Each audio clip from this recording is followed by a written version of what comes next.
Point ഇപ്പോൾ അടിച്ചാൽ പ്രത്യാഘാതം എവിടെയാണോ കുറവ് അവർക്കിട്ടടിക്കാനാണ് സാധ്യത. ആ കണക്കിലാണെങ്കിൽ ഇപ്പോൾ ചെന്നിത്തല പറഞ്ഞതുപോലെ എപ്പോഴും നയപരമായി പറഞ്ഞ് മനസ്സിലാക്കാൻ കഴിയുന്ന ഒരാളാണ്. വി ഡി സതീഷിനെ പറഞ്ഞ് മനസ്സിലാക്കാൻ കഴിയില്ല എന്ന് പറഞ്ഞു. ഇനിയിപ്പോൾ ഒരു ഹൈപ്പോത്തറ്റിക്കൽ ചോദ്യം ഹൈപ്പോത്തറ്റിക്കൽ ഞാൻ ചോദിക്കുകയാണ്. ഇപ്പോൾ വി ഡി സതീഷിനെ തൽക്കാലം പരിഗണിക്കുന്നില്ല, ഒരു മുഖ്യ വകുപ്പ് കൊടുക്കുന്നു. വി ഡി സതീഷിന് ഈ പറയുന്ന 103 എന്ന 102 വലിയ സംഖ്യ, 63 എന്ന കോൺഗ്രസിന്റെ വലിയ സംഖ്യ, അതൊക്കെ ഈ പറഞ്ഞതുപോലെ അതിശക്തമായ പിന്തുണയാണ്, അതിശക്തമായ അംഗബലമാണ്, അതിലൊന്നും സംശയമില്ല. അപ്പോൾ വി ഡി സതീഷിന് ഏറിയും കുറഞ്ഞും എന്ത് ചെയ്യാനാകും ഒരു കോൺസിക്വൻസ് മട്ടിൽ എന്നാണ് അനുമാനിക്കുന്നത്? വളരെ വലിയ ഹൈപ്പോത്തറ്റിക്കൽ ആയിട്ടുള്ള ക്വസ്റ്റ്യൻ എനിക്ക് തോന്നുന്നത്. എനിക്ക് തോന്നുന്നത് സുഹൈൽ, ഇതിനകത്ത് ഇപ്പോൾ AICC നിരീക്ഷകർ ചെയ്യാൻ പോകുന്ന കാര്യം AK ആന്റണി ഉൾപ്പെടെയുള്ള മുതിർന്ന നേതാക്കളെ, അതേപോലെ മുൻ KPCC അധ്യക്ഷന്മാരെ, ഇവരെയൊക്കെ കാണുകയും അവരെയൊക്കെ ഒരുപക്ഷെ ഈ സമവായ ചർച്ചകളിലേക്ക് അവരെയൊക്കെ ഉൾപ്പെടുത്താനും ഒക്കെയുള്ള സാധ്യത ഞാൻ കാണുന്നുണ്ട്. കാരണം ഇത് അങ്ങനെ ഒരു ശക്തമായ ഒരു പിടിവലിയിലേക്ക് പോവുകയാണ്, നിർബന്ധ ബുദ്ധിയിലേക്ക് പോവുകയാണ്. അപ്പോൾ ഇപ്പോഴും നോക്കൂ, വളരെ വളരെ സംയമനത്തോടു കൂടിയിട്ടാണ് നേതാക്കൾ പ്രതികരിക്കുക. ഇപ്പോൾ വി ഡി സതീശൻ ഇന്ന് അദ്ദേഹം ഒരു റോഡ് ഷോയിൽ ഇങ്ങനെ പങ്കെടുക്കുന്ന ഇടയിൽ അദ്ദേഹത്തോട് ചോദിച്ചപ്പോൾ അദ്ദേഹം പറഞ്ഞു, ഞാൻ ഇനി ഒരു അക്ഷരം പറയില്ല, ഞാൻ ചെയ്യാനുള്ള കാര്യങ്ങളൊക്കെ ചെയ്തു കഴിഞ്ഞു, ഇനി ഹൈക്കമാൻഡ് ചെയ്യാനുള്ള കാര്യങ്ങൾ ചെയ്യട്ടെ എന്നാണ്. ഇപ്പോൾ KC വേണുഗോപാലിനോട് ചോദിച്ചപ്പോൾ അദ്ദേഹവും പറയുന്നത് വളരെ മയത്തോടുകൂടി, ഇല്ല അതൊക്കെ ഭയങ്കര ആത്മസംയമനം എല്ലാവർക്കും വന്നു കഴിഞ്ഞിട്ടുണ്ട്, എല്ലാവർക്കും ആത്മസംയമനമുണ്ട്. അതേസമയം തന്നെ ഇവരുടെ ഗ്രൂപ്പ് മാനേജർമാർ നിലത്തിറങ്ങി പണിയെടുക്കുന്നുമുണ്ട്. MLA-മാരെ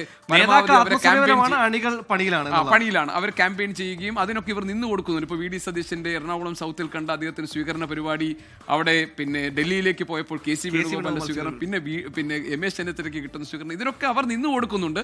അവർക്ക് ഇതൊക്കെ അറിയാം, ഇതെല്ലാം ഹൈക്കമാൻഡിന് മുന്നിൽ ഞങ്ങൾ ഇവിടെയൊക്കെ സ്വീകാര്യരാണ് എന്ന് കാണിക്കാൻ വേണ്ടിയിട്ടുള്ളതാണ്. ആ ഭയം ഒരുപക്ഷെ കൂടുതലുള്ളത് KCക്കും രമേശ് ചെന്നിത്തലയ്ക്കുമായിരിക്കും. കാരണം എന്താ വെച്ചാൽ ഗ്രൗണ്ടിൽ ഇവിടെ കേരളത്തിൽ വലിയ സ്വീകാര്യത ഉള്ളത് വി ഡി സതീശനാണെന്ന പ്രതീതി മുകളിലേക്ക് പോകുന്നത് തടയിടുക എന്നത് ഇവരുടെ ഉദ്ദേശമായിരിക്കും. സ്വാഭാവികമായിട്ട് ഇതൊക്കെ റൺ ഓൺ ദ റേസിൽ ഇതൊക്കെ സംഭവിക്കുന്നതാണ്, അതിലൊന്നും വലിയ കുഴപ്പം പറയാനില്ല. പക്ഷേ ഈ പരിക്ക് അല്ലെങ്കിൽ ഈ ആഘാതം കുറയ്ക്കാൻ വേണ്ടി ഒരുപക്ഷെ AK ആന്റണിയെ പോലെയുള്ള മുതിർന്ന നേതാക്കളെ ഉൾപ്പെടുത്താനുള്ള സാധ്യത ഞാൻ കാണുന്നുണ്ട് ഹൈക്കമാൻഡ്. അതോടൊപ്പം തന്നെ ഘടക കക്ഷികൾക്ക് ഈ കാര്യത്തിൽ വി ഡി സതീശനൊപ്പം നിൽക്കുന്ന ഒരു നിലപാടുണ്ട്.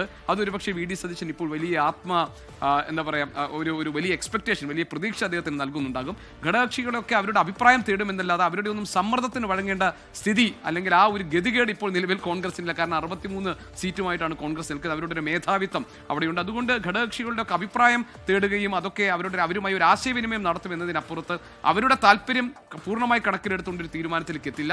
അവിടെ MLA-മാരുടെ നിലപാട്, കോൺഗ്രസിലെ മുതിർന്ന നേതാക്കളുടെ നിലപാട്, മുൻ KPCC അധ്യക്ഷന്മാരുടെ നിലപാട്, MP-മാരുടെ നിലപാട് നിർണായകമായിരിക്കും. അവിടെ ഈ AK ആന്റണിയെ പോലെയുള്ള മുതിർന്ന നേതാക്കളെ ഈ സമവായ ചർച്ചകളിൽ ഉൾപ്പെടുത്താനുള്ള സാധ്യതയാണ് ഞാൻ കാണുന്നത്.